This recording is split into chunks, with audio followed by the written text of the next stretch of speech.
Si les services tournent l'été, c'est parce que les hospitaliers sacrifient leur santé, sacrifient leur congé et leur vie familiale, leur vie privée. Pour les congés d'été, c'est 3 semaines consécutives pour une minorité. Et la plupart du temps, on part sur 15 jours, voire 10 uniquement. Et plus vous êtes fragile, plus vous êtes précaire et plus on vous met la pression.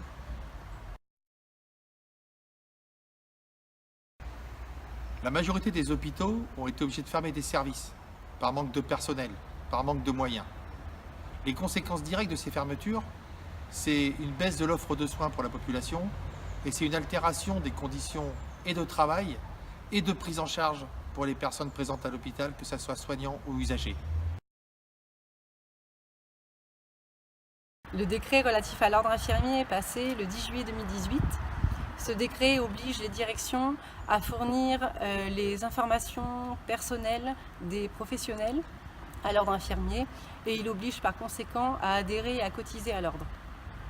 Ce décret, c'est purement un racket officiel dirigé contre les infirmiers et les infirmières.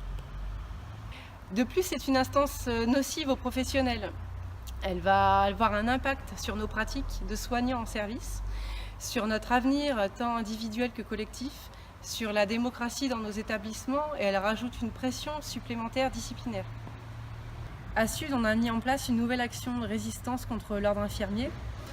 Il faut vraiment qu'on mette la pression sur les directions, il faut qu'on le fasse ensemble pour les empêcher de collaborer.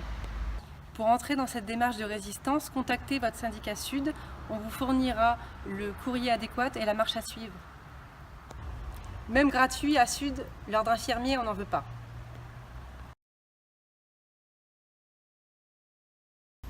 Concernant la canicule, en tant qu'hospitalier, on est bien obligé d'être un peu moins optimiste et hors sol que ne l'est la ministre.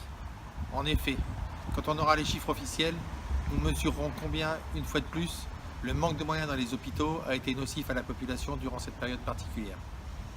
Être responsable, c'est se mobiliser, c'est résister, c'est désobéir à cette politique, c'est reprendre les rênes. Alors rejoignez-nous, sudissez-vous.